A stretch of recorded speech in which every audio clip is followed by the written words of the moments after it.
Hey, what's going on?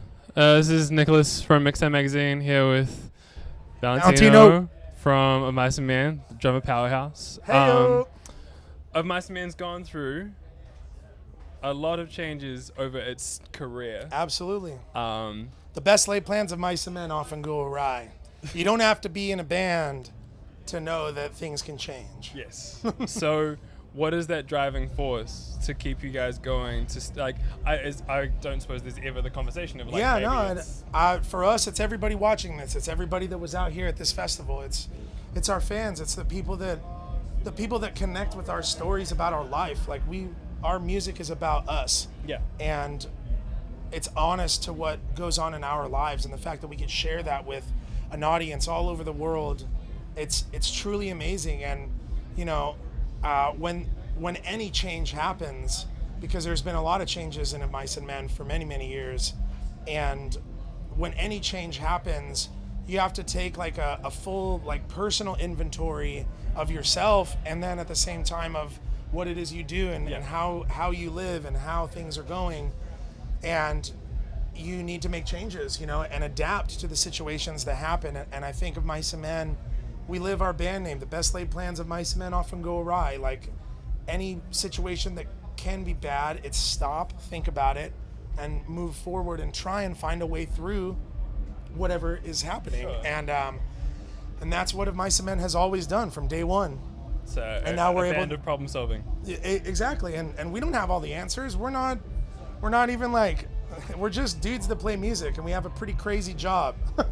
and it somehow it got out of our bedrooms because we played music in our bedrooms our whole life until people started asking us to come to festivals like this. So, you know, it's truly amazing, and the power of music is amazing, and we use that to help us through everything, and our fans, and like I said, everybody that's watching this, people who care. It's because of people like you and people like you that want to interview us, and that love the music, you know, like that's why we're here. There's no other reason. There's no Passionate people make passionate content. Yeah, it's and absolutely then they true. attract more passionate people. Hey, and that's the God honest truth, because right now we're sharing the stage with the bands that we listened to when we were growing up. Straight up. And there is no question in my mind that we are supposed to be here for sure, because we followed those bands, and those bands taught us how to be honest with ourselves. And even if people don't understand it, even if you're screaming and people are like, why are you so angry? And it's like, it's not that we're angry. We might be angry right now, but we're not angry people. No. But these feelings are real, and rock and metal music, it's important because it's honest, and it says the things that modern pop and all the bull crap, like they don't say that. It's all cookie cutter, and rock and metal, like this is raw. This is our lives. Every band out here is talking to you about their lives, from Korn to Limp Bizkit to Prophets of Rage. Like these are things that they see, to NoFX, you know, like as funny as they are, and you know, There's a message though. yeah, absolutely. Suicidal tendencies, man. Like all of this it's amazing, and that's what rock and metal is supposed to be. It's supposed to be honest, because it's one of the last things. And that's actually really funny, because you were talking about the greatest of all lost arts. Yes. Do you know what the greatest of all lost arts is? Tell me. Honesty. Honesty. It's a Mark Twain quote. The greatest of all lost arts is honesty. And that's why that album was called that. It's because being an honest musician, you gotta make music that's like that. And we're talking about my old band. Yeah, but let's talk about that for a second. So, Tino used to play in Lower Definition. Yep. Many moons ago. many moons. Now, let's take it back to, when did you start playing drums? So I picked up the drumsticks when I was like 14, and I've played music my whole life. I started music when I was 4 years old. I was a violin player, then I learned piano, then I learned saxophone, then I learned flute, then I learned Jesus. guitar, then I learned bass. And then I was like, you know what? I want to be my own rock band, so I'm going to learn how to play the drums. All right. And I learned everything else like through lessons and everything, and drums was an instrument where I was like, 2 drumsticks, bang, bang, bang, bang, loud noises, Cool. kick, cool, got it, I'll learn this. And I never took any lessons, or it was just like my fun, honest outlet. Yeah, Exactly. yeah. And to me, it's no wonder why it's now been my life for 15 years, Sure. longer With than no that. sign of Yeah. stopping. Yes. Oh, I guess it's actually like 18 years now. Damn. If I think about it, yeah. Which is So- funny, because I remember like doing interviews when I was a lot younger, and I felt super young by saying, I started touring when I was 17, so I started touring 3 years after I started playing drums. So like I was so green, had no idea anything, but it was just a fun instrument. Let's And go. music is fun, you know. Yeah. And so that's why I play so many instruments and do so much stuff, because I enjoy it. It's something that I love, and if I ever get bored, I'll just pick up another music instrument and try and learn it. So if I was going to ask you to list like the 3 records in your formative years that like inspired you the most, as far as like I want to make music my life, Yeah. what would they be? Rage Against the Machine, self-titled, because I basically crap my pants when I heard that, because the riffs are insane, and I've always loved like blues guitar, and Tom Morello, just such an innovator. I'm about to run into him by the Oh my dressing God. room right now. Like, man, it's so crazy. Like, you know, so Rage Against the Machine, that's one of them. Korn, absolutely self-titled. I'll never forget. I was in 5th or 6th grade, and my friend at the time, Justin, it was cassette, Yeah. cassette tape, and he was like, "Yo, check this out, man. This is my older brother showed me this. This stuff's crazy." And I was like, "Yo, this is insane!" It changed like, the what- game, Oh, man. absolutely. And so Korn self-titled, and then Slipknot. Oh, yeah. Their very first album, and that's another one I'll never forget. I got in my best friend Matt's in his older sister's truck. She's like 6 years older than us, and she was like, I just ditched school to go buy this album. She would pick us up because we go skating places, Sure. and then so she'd pick us up in her truck, and she was like, check this out, and it was Surfacing from Slipknot, and it's like, fuck it all, fuck this world, and I was just like, yo, in this little 2-seater truck where we're all just jammed, the 3 of us jammed in the truck. And it's those moments when you think like, wow, there is a whole other world out there that I need to just immerse myself in. Totally. And yeah, those 3 albums were really like, man, this stuff's crazy. And then from then on, I started going to local shows and watching local bands, and being a part of my local scene, and flyering at shows and handing out demos and putting headphones on people, doing the mixtape thing before the mixtape.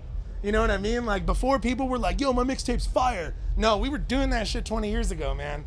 So it's been the hustle the whole time. Well, what I like is that you've gone from there to where you are now, and it's like you still are so in tune. You use these social media platforms to really still connect with your audience and be like, this is what I'm listening to, Yeah, and of this course. is what I'm vibing, and all Oh of yeah, this. I love it. I love finding new artists. Like it's right now we're on a dream tour of mine. We're on tour with Limp Bizkit and Ocean Grove, which is a band that I found last year. That I've always been a fan of Australian bands, notably Northlane, Closure in Moscow, like Amity Affliction. You know, Sure. like there's a lot of band, Parkway, freaking. There's so many bands out here that I've listened to for a long time that I think are, you know, really cool, and there's got to be something in the water. I'm hoping to pick up some of it on this trip.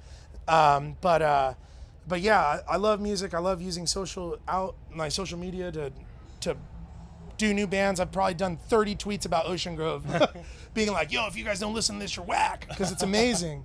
And I also like stopping into record stores too and buying records and supporting artists in that sense, and supporting local music shops too. My whole life is music. I dedicated it a very long time ago. So to me, it's, if I make money on music, I'm going to spend it on music. I'm going to spend it on musical instruments. I'm going to spend it on, you know. It's humbling to get to this point and to, Yeah, and to still absolutely. be like, I'm still filled with this magic. I still have this magic for music. Music will fill you with that, and sure, it's very easy to.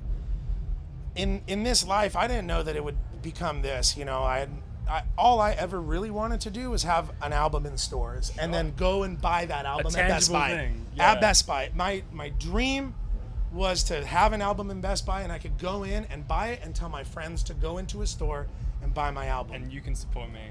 And now I have like 8. You know, and it's the gift that never stops giving, man. Like, music is, I'll tell anybody, if you're feeling bored with your life, if you need a change, find music. Music will help you. Music will put you in touch with yourself in a way that you maybe never even understood. Sure. And it's so amazing to be able to use that as something to create honest music, in turn having, you know, thousands of people out here in Australia singing those songs back to you for all those same reasons. And it's all about honesty out here. And the bands like Korn, the bands like Rage, the bands like Limp, like, they told it how it was. Totally. And it's important to do that. So we're just, I think of it as like I will always pay it forward. You know, it'll always be that. It goes back to what I was saying. Passionate people meet more Absolutely, passionate people. Make absolutely, passionate yeah. content. Because if you love something, tell everyone. I'm not ashamed. I love our music. I listen to our albums all the damn time. I'm our biggest fan. Like That's it, man. that's the point. You know, it's all about just having fun with music and screw the rules. Learn it the wrong way and then teach yourself the right way, or not. Who cares? Or just be like, and this is the thing, and you're right, teach yourself, because it's like you're the one who dictates, like, I think that sounds good. I like that. I like that tattoo, Under Oath. It's That's all it, worth my man. reaching That's for exactly sure. right. And that's music right there, man. That is. It's all worth reaching for sure. And that was a cool moment that I just noticed that while we were Man. talking about that. Man. It's Under Oath, hugely pivotal for me too. Become friends. And there's it's so like, much wow. more than just the music as well. There's so much to connect with and Of make course. it relatable. Exactly. And whether it's relatable or not, like these are honest stories about our life, and bands like Under Oath, bands like, you know, circling again back around. You got to make honest music if you want it to work. You know, it's flash in the pan stuff. That's cool, but if you really give a shit, Yeah. and hone your craft and have fun with it. That's it. Thank you so much. Yeah, man. Thank you, and thank you for watching.